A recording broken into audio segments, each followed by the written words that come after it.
তারেক রহমানের কাছে যাব। উনি এই মুহূর্তে আমাদের সঙ্গে উপস্থিত হয়েছেন মোহাম্মদ তারেক রহমান, যুগ্ম সদস্য সচিব, গণ অধিকার পরিষদ। তারেক ভাই, অনেক অনেক স্বাগত। অবশেষে আমার এবং আপনার দেখা হলো। আমি ময়ূক রঞ্জন ঘোষ বলছি, সেই বিখ্যাত বা কুখ্যাত সাংবাদিক যে আপনার দেশে এই মুহূর্তে আপনাদের প্রেস কনফারেন্স করার কারণ। কিন্তু আমি তারেক ভাই একটা কথা আপনাকে প্রশ্ন করতে চাই, আপনাদের কি ভয় লাগছে? আরাকান আর্মির সাথে আপনারা যুদ্ধ করছেন না কেন তারেক ভাই?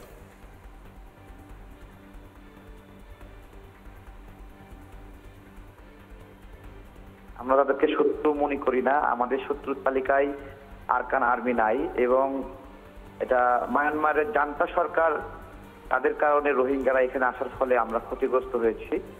তো আরাকান আর্মি আমাদের শত্রুর তালিকায় নাই, যে কারণে আমরা তাদের সাথে যুদ্ধ করব। এবং মায়ানমার বাংলাদেশের যে একবারই সংঘাত হয়েছিল, সেই সংঘাতে তারা নাস্তানাবদ হয়ে এখান থেকে ফিরে গিয়েছিল। তো তারা বাংলাদেশের প্রান্তে ঢুকবে এটা আমরা বিশ্বাস করি না। আর ঢুকলেও আমাদের যথেষ্ট না। আমাকে একটা কথা বলুন তারেক ভাই, আমাকে একটা কথা বলুন। আপনারা শত্রু মনে করেন না আরাকান আর্মিকে? আরাকান আর্মি তো আপনাদের কক্সবাজার, সিলেট বা এই চট্টগ্রাম, মানে ভারত নেবে না, কিন্তু আরাকান আর্মি তো নেওয়ার পূর্ণ সম্ভাবনা দেখা দিচ্ছে। তাহলে আপনারা আপনাদের জমি ছেড়ে দেবেন এভাবে? আমাদের প্রস্তুতি আছে, আমাদের জমিতে কেউ ঢুকলে আমরা সেই নিরাপত্তা দিতে পারবো। আমাদের জমি, আমাদের জনগণ, আমাদের সেনাবাহিনী, আমাদের সীমান্তরক্ষী মিলে আমরা।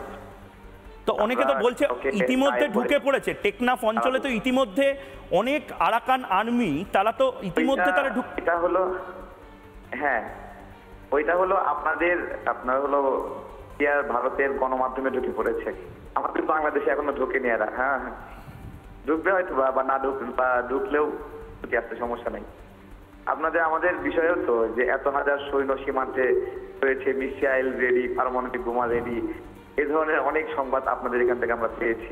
আমরা তো সেগুলো কোথায় পাচ্ছি না। না, আমি একটা জিনিস বোঝার চেষ্টা করছি।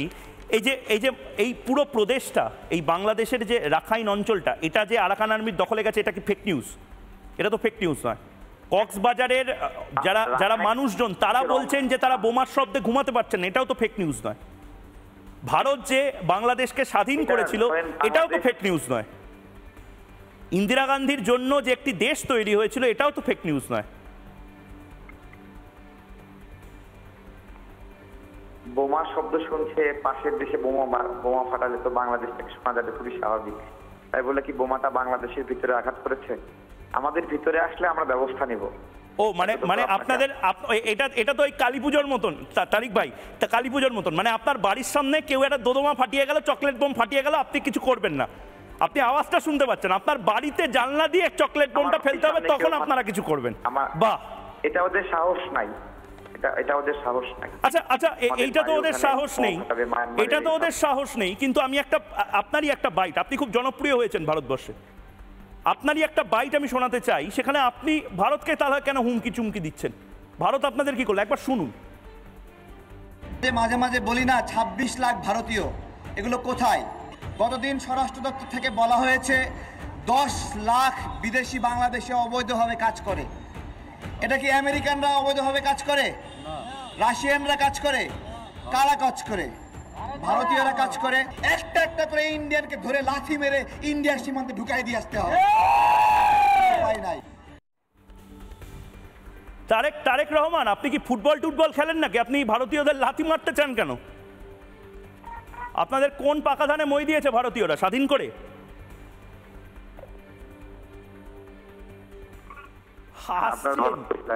হাসছেন আপনি, হাসছেন কেন? লজ্জা লাগছে? আপনি শেষ করলে আমি শুরু করব আর কি।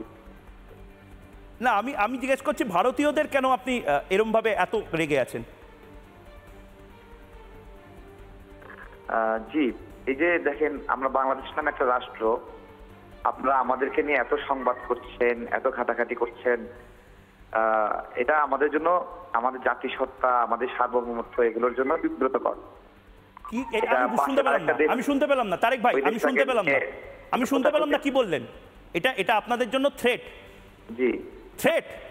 ময়ূক রঞ্জন ঘোষ যদি ৮ কোটি মানুষের জন্য থ্রেট হয়ে যায়, এর থেকে বড় কমেডি হতে পারে না।